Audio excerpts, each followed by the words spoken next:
Yo, good morning. Hey, listen, indulge me just for a few minutes, won't you? Can you do me a favor? I want you, while you're laying there in bed, right, sleeping in, chilling, relaxing, on your phone, right? Do me a favor. I want you to close your eyes and I want you to take a few minutes and just imagine, okay? Can you indulge me for a minute? Close your eyes and take a few minutes, and I want you to use your imagination. I want you to imagine yourself that you are a kind person. I want you to imagine yourself being kind, right? I want you to imagine yourself being tenderhearted. What does that mean? That means you're considerate of others. You know, you think of others. Others are you value others and you show them that you value them, right? Sacrificing for others. That's what it means to be tenderhearted, okay? And I also want you to imagine yourself forgiving others. Yeah, that's right. Those that have wronged you, that you forgive them, right? And those that you have wronged, those that you have done wrong, that you also forgive those, go to those people and ask them to forgive you. Just imagine that for a moment, right? Now, I want you to imagine you going outside of your house and everybody is like that. Everybody is kind. Everybody is tenderhearted. Everybody is forgiving, right? Everybody is like this. Whether you're going to the grocery store, the gas station, the movie theater, church, work, an event, the gym, it doesn't matter. Everybody is kind. Everybody is considerate and thoughtful, tenderhearted. And everybody is forgiving. Can you imagine a world like that? Can you imagine how peaceful and loving a world could be if everyone was like that? But the truth of the matter is, a lot of us can't imagine that. Even though I'm asking you and I'm challenging you to use your imagination, we see all kind of stuff that we imagine that, we can think of and create and put together. But why is it so hard for us to imagine people being kind and tenderhearted? And most of all, forgiving one another. Why is that so hard to picture? Better yet, why is it so hard for us to operate that way? That's what we're going to talk about. Operating in, being kind to one another, tenderhearted, and forgiving one another. Because that is really hard for us to imagine as a society. I'm not talking about back in the 60s when I was born and coming up in the 70s and 80s and I'm talking about even right now with all the advancements in 2023, it's still hard for us to imagine a world that is like that. And sometimes I wonder why.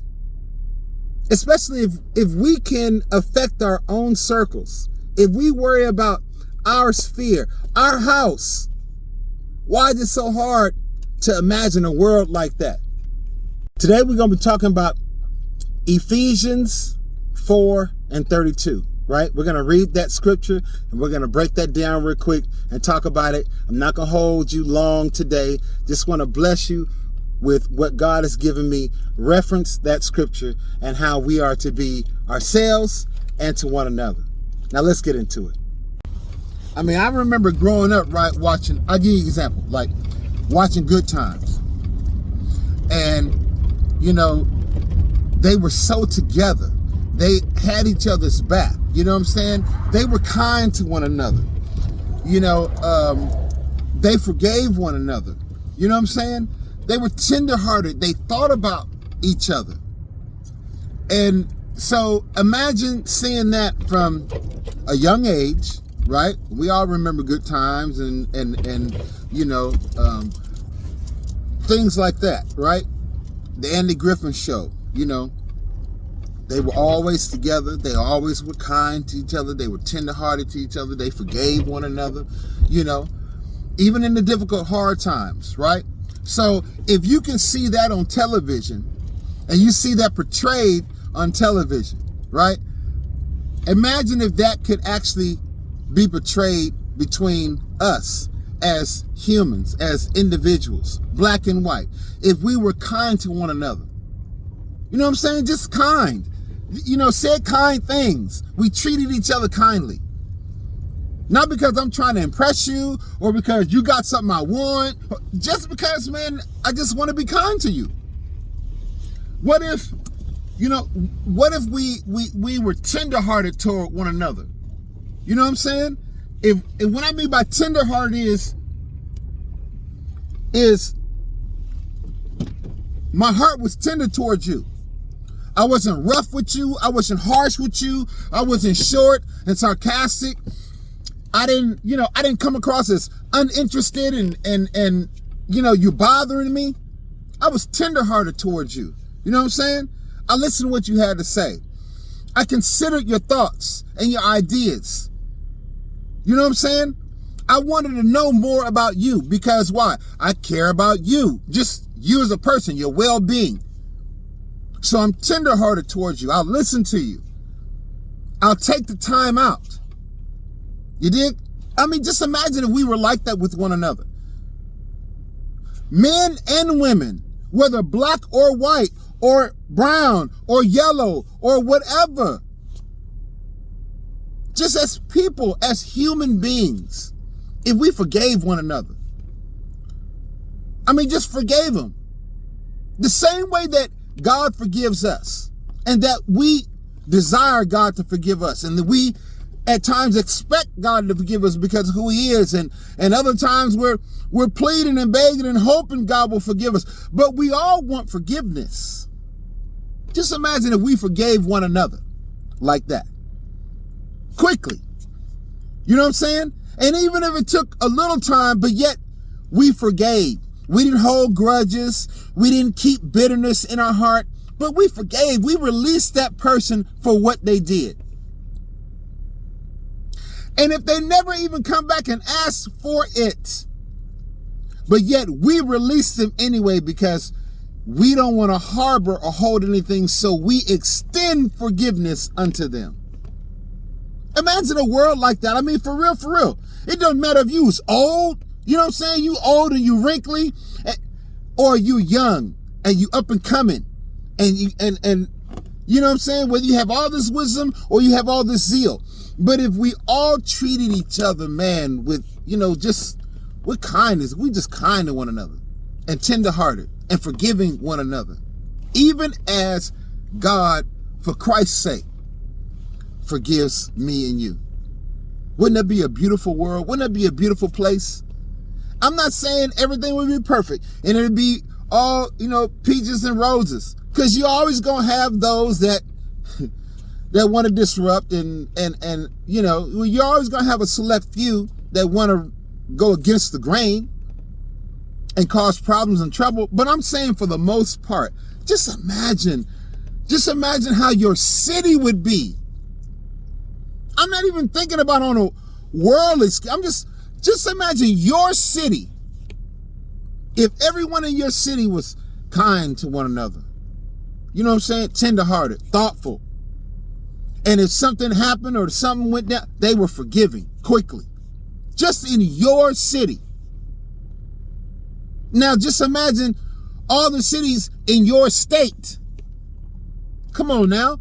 Can you imagine what that would be like? Most of us can't imagine, because we can't imagine kindness on a large scale. We can't imagine tenderheartedness on a large scale, and definitely not forgiveness. But this is what the word calls for us to be, man. Kind and tenderhearted and forgiving to one another. Why? Because God, for his son's sake, not for our sake, but for his son's sake, because what his son did for us, what his son went through because his love for us, because his son shed his blood that covers forever. So for his son's sake, does he forgive us? And that's Ephesians 4:32. Be ye kind one to another, tenderhearted, forgiving one another, even as God, for Christ's sake, has forgiven you. You dig? Just want to encourage you with that on this morning. Just want to put something on your mind this morning. You know what I'm saying? Can you really imagine what it could be like? The possibilities of what it could be like if we all were kind and tenderhearted and forgiving one another? It starts with you, and it starts with me. Let us do just that. Let us do what Ephesians 4:32 says within our circle. If we do that within our sphere, within our circle, in our house, just imagine how that'll be so infectious and spread. You dig? It's a beautiful thought. One love. This is your man, Levon. Just wanted to bless y'all with that on today, right? Take Ephesians 4:32 with you all day and just ponder on that and just imagine that and let it start with you, because I'm letting it start with me. Remember Lamella E. Love, uplift, motivate, inspire, learn, laugh, encourage, and enlight. LamellaE.com. Go on the website, check out your merch. Please subscribe to the channel, right? I need 2,000 subscribers, y'all, and counting. Please like this video. And most definitely leave a comment. Share this video on all your platforms. This is your man, Levon. I'm out. See you in my next video.